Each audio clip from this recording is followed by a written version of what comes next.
La transformación o reconversión de la actividad es una alternativa que también puede ser impulsada y acompañada por las autoridades. El abogado Rafael Mateus Hoyos, director de Portex y miembro de la ACM, nos presentará esta opción.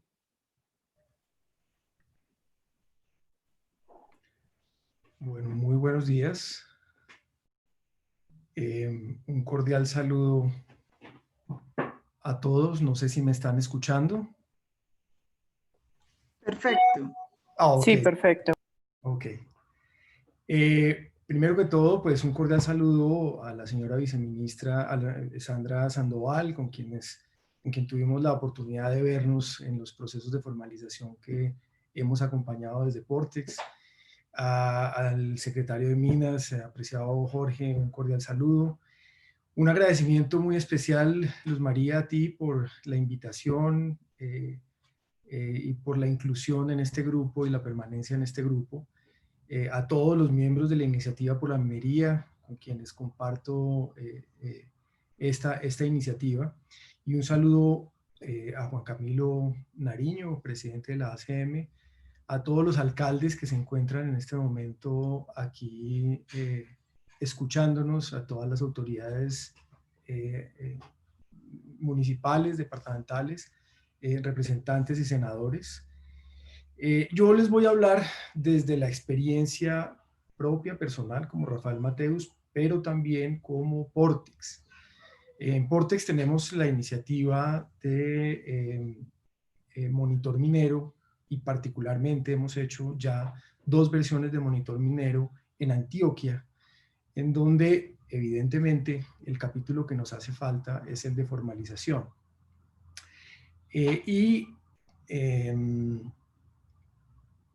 También tenemos la iniciativa de Cabamitos. Para quienes no lo conocen, es una iniciativa de comunicación que adelantamos con la Universidad del Rosario sobre un libro que se publicó recientemente sobre los mitos que hay más recurrentes en la minería de oro en el país, la minería aurífera. Y esto me permite de alguna manera aproximarme a los elementos que quiero manejar. No voy a hacer una presentación, además tengo un corto tiempo que voy a tratar de aprovechar lo mejor posible, para decir que si bien es cierto, y la viceministra lo presenta muy bien, ha habido un esfuerzo por volcarse de manera diferente a la aproximación de la formalización, más desde una lectura de fomento. Creo que el mensaje no ha llegado a los territorios. En los territorios básicamente lo que hay es la idea de la legalización o la regularización según el lenguaje de la política minera nacional, que está en la resolución 4391. Y lo que queda en el ambiente es los caminos de la formalización son solamente o el contrato de asociación o el contrato de operación o el subcontrato de formalización, la devolución de áreas para formalización, las áreas de reserva especial y la cesión de derechos. Y de alguna manera, el tema de formalización, para quienes quieren llegar a la formalización, es obtener alguno de esos elementos de constitución de derechos jurídicos que acabo de mencionar, pero el tema de instrumento ambiental, de instrumento minero, de seguridad minera y de formalidad empresarial, que son como los 4 ejes fundamentales de un programa de formalización, no se da. Es más, yo quiero tener el título y una vez tenga el título, que me dejen hacer la minería como yo la quiero hacer o como yo la vengo haciendo, que es un poco el reclamo que uno encuentra en territorio. ¿Con quiénes hemos trabajado para poder poner en contexto esto? Minería de carbones en el centro del país, minería de esmeraldas también en el centro del país, en el oriente de Boyacá y el occidente de Cundinamarca, oro en Antioquia, en Risaralda, en Caldas, en materiales de construcción en el norte del país, particularmente con una gran minera en muchos de sus proyectos. Y esto es lo que nosotros hemos encontrado. El mensaje que queda es: no hay otro camino para la formalización. Y fíjense que de todas maneras hay algún elemento que no cuadra, porque la señora viceministra no nos presentó el camino que queda, la puerta. Ellos tienen como las tres grandes puertas de la política minera, y es la legalización, la formalización y la reconversión, ¿cierto? Y la reconversión no quedó en la conversación. Y fíjense lo importante que pareciera la reconversión, porque ella nos dice en este momento, nos da un dato sobre 100.000 mineros de subsistencia, de los cuales, en la presentación que nos acaba de hacer, solamente sumándolos todos, 22.000 mineros tienen solución. Es decir que el 80% de los mineros está quedando por fuera de esa solución. Y eso es una reflexión que hemos venido haciendo desde, se lo manifestamos a César Díaz cuando estaba en el viceministerio, a Carlos Cante cuando estaba en el viceministerio, y se lo voy a decir ahora a la doctora Sandra de la manera más respetuosa y cariñosa, porque pues, de eso se trata este trabajo. Y es que se nos está olvidando que la gran mayoría de los mineros no va a poder seguir siendo minero. Solamente en estas cifras que nos presenta, el 20% está teniendo esa solución. En el censo del que nos hablaba la señora viceministra, tenemos que más o menos el 80% de los mineros no autorizados se encuentran en títulos mineros, es decir, solamente el 20% se encuentra en áreas libres, que son, digamos, algunas de las figuras que puede haber de las que mencioné, y para el tema de negociación con los titulares mineros, pues los contratos de operación, subcontrato de formalización, contrato de asociación, cesión de área, pero finalmente esto es bajo la idea de que va del 59, etcétera, etcétera. Restricciones geológicas y técnicas, básicamente porque están en zonas de riesgo, en zonas que no son técnicamente viables para una operación extractiva, ya sea subterránea o cielo abierto. Y hay unas restricciones legales. Las restricciones legales básicamente están dadas por la norma que dice que si están ubicados en el lugar en donde se va a desarrollar la operación, no podrán quedarse ahí en esa zona. Si ocupan más del 50% del área de la explotación, no lo podrán hacer. Y ese, digamos, es un número interesante que hay que revisar. Pero la reflexión mía se va a la gran mayoría, y es aquellos que, a pesar de que pudieran tener las condiciones ambientales, técnicas, legales, no lo van a poder hacer porque económicamente la operación no va a ser viable. No va a ser viable, ¿por qué? Porque esos mineros son viables hoy con unos ingresos entre 300.000 y 800.000 pesos mensuales, dependiendo de el tipo de mineral que se está explotando y el lugar, digamos, en la cadena en la que se ubique. Porque van a tener que sacar instrumento ambiental para su operación, porque van a tener que sacar el instrumento técnico minero, porque van a tener que hacer todo el tema de seguridad laboral y aseguramiento en el trabajo y laboreo minero, y el tema de formalidad empresarial. Todo eso, y nosotros en Portex, en los trabajos que hemos venido adelantando, hemos intentado correr modelos, y en ningún modelo son viables. Es decir, por lo menos el 50% de los mineros, nosotros consideramos que es un número más, pero digamos siendo conservadores, el 50% de los mineros que están hoy haciendo minería no lo van a poder seguir haciendo.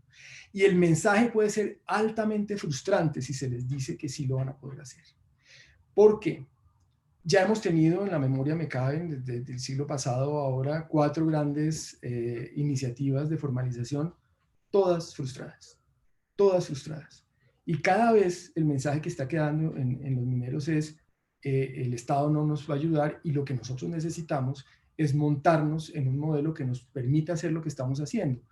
Y parece que esos cantos de ballena funcionan con ciertos grupos políticos que prometen que les van a permitir a los mineros no tener instrumento ambiental o no tener el registro único de comercialización de minerales, el RUCOM, etcétera, etcétera. Promesas que no son ciertas, promesas que adicionalmente el mismo ministerio, como lo presentaba la viceministra, la política fundamental es incluso el aumento de las exigencias para poder entrar a hacer minería, aquellos que están en los procesos de formalización. Entonces, finalmente, el camino que queda es la reconversión.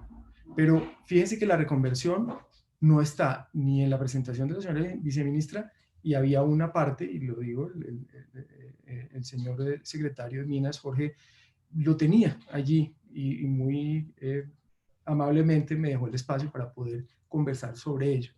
Pero el problema que tenemos es que primero no hace parte del imaginario grande, es decir, no es una de las grandes acciones que hay que hacer. Y eso hace que esas grandes acciones que haya que hacer no están consideradas por lo menos para el 50% de las personas que hoy hacen minería de manera, minería de subsistencia, de manera, o minería artesanal, en condiciones no autorizadas, y van a tener que salir de esos procesos. Y este es un mensaje muy importante además para las autoridades locales, porque finalmente los alcaldes, los consejos o los departamentos, los gobernadores, van a ser quienes van a tener que lidiar con estos grupos, que se van a quedar ahí porque no van a poder entrar por ninguna de las puertas de la legalización o regularización ni de la formalización. Van a quedarse por fuera, y van a quedarse por fuera por estas condiciones que les estoy diciendo. Si no hay un plan serio que permita incluir a estas personas dentro de procesos de inclusión económica, y ahí viene mi primera reflexión importante sobre lo que significa la reconversión. Entonces, lo primero es que la reconversión está, digamos, lo que busca es generar las condiciones de ingreso que tienen los mineros que están trabajando hoy en minería. Finalmente, el trabajo en la minería que están haciendo hoy, artesanal, de subsistencia, es para la subsistencia, como su nombre lo dice. Es para lograr ingresos. Si no logran ingresos, la sustitución no va a ser viable.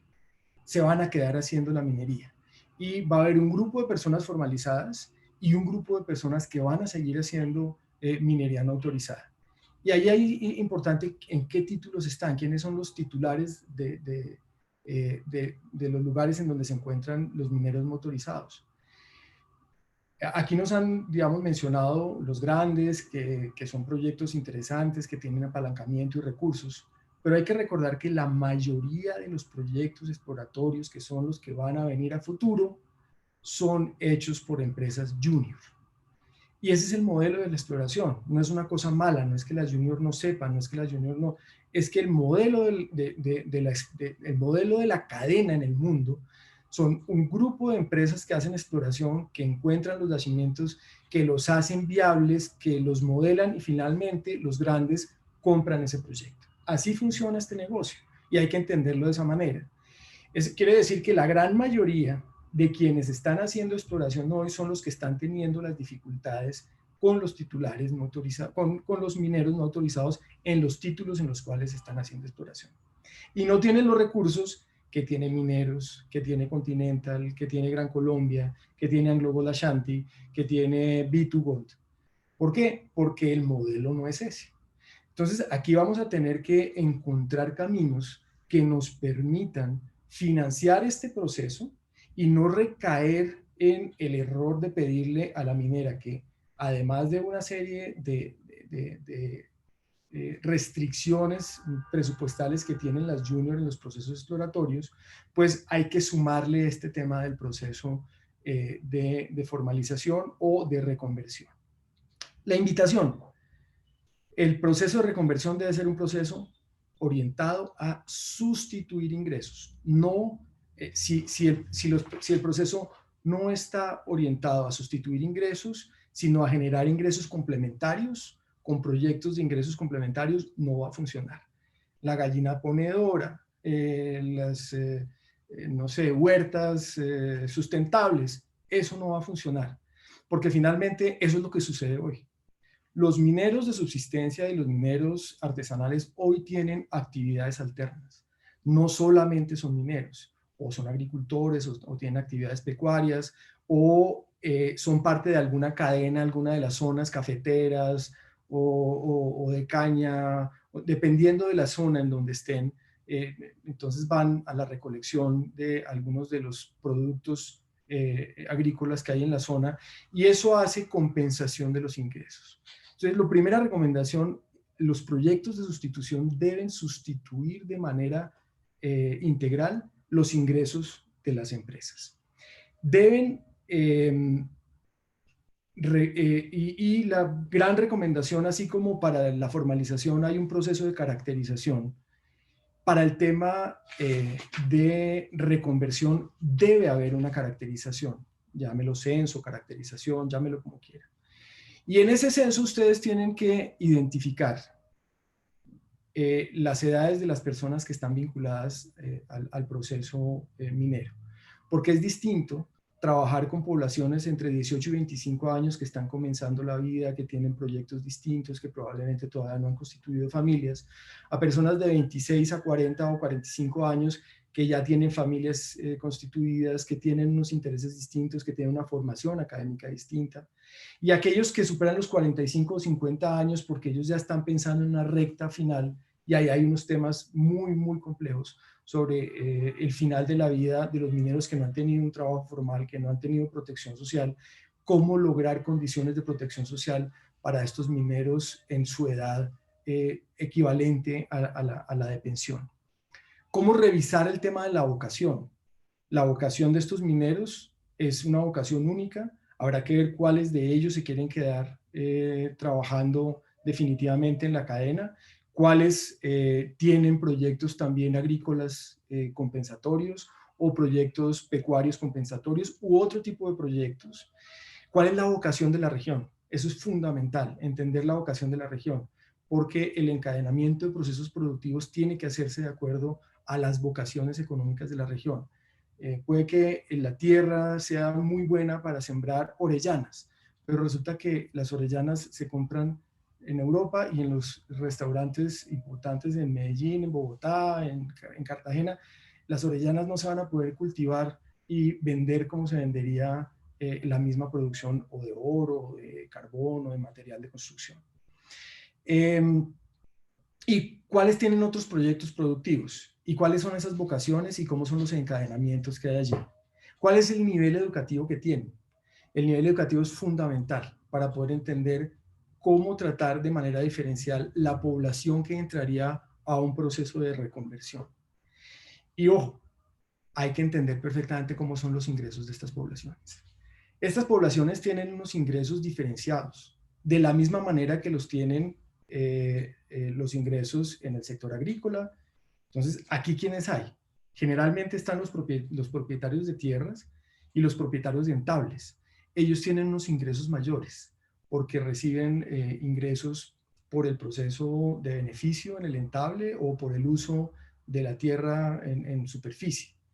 Luego están los planteros, los que de alguna manera son los que ponen el recurso para hacer el frente, para trabajar el frente o para contratar el martillo neumático, para contratar las herramientas o aportar las herramientas, etcétera, etcétera. Esos planteros tienen unos ingresos distintos. Y luego están los trabajadores. Y hay que hacer esas tres caracterizaciones claras para poder tener las condiciones etarias, las condiciones vocacionales, el nivel educativo y el tema de los ingresos para poder elaborar un plan serio que permita incorporar a estas personas. Y ese plan serio tiene que tener sí o sí un plan de vinculación para aquellos que sí quieren seguir siendo mineros, un plan de vinculación al proyecto minero, porque esa es la manera de hacer la posibilidad. Ellos no se van a poder quedar haciendo minería, pero quieren trabajar en minería, pueden hacerlo trabajando en el proyecto minero. O no quieren quedarse en el proyecto minero, pero quieren ser proveedores. Entonces, ahí hay un estudio de cuáles son los que harían la proveeduría. En la experiencia que tenemos nosotros, cuando usted le pregunta a la masa, todos quieren seguir siendo mineros. Cuando usted les hace las entrevistas de manera individual, se da cuenta que no. Las condiciones de la minería ancestral, de la minería informal, son condiciones muy duras. Y eso hace que buena parte de estos mineros digan, a mí lo que me interesa es la sustitución del ingreso. Si yo puedo sustituir el ingreso por una actividad que no me genere los riesgos que me genera la minería que estoy haciendo, yo me paso allí.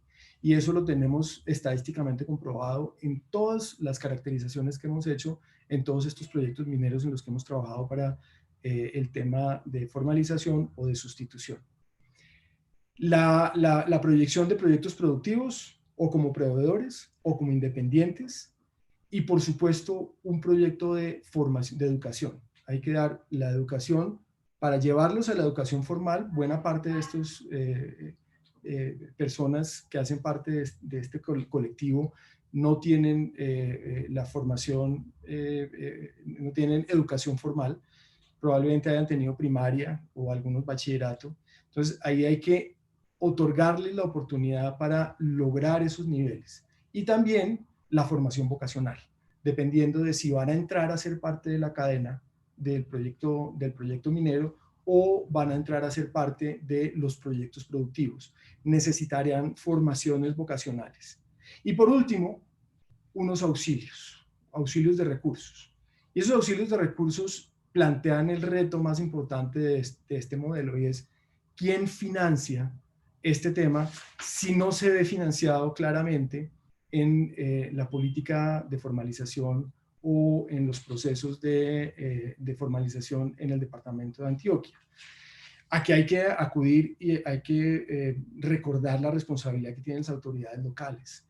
Los alcaldes son responsables de lo que ha sucedido en el territorio, y parte de lo que ha sucedido en el territorio es el uso y la ocupación de estos espacios que se hicieron por fuera del plan de ordenamiento territorial, por fuera de la ley minera, por fuera de la ley ambiental.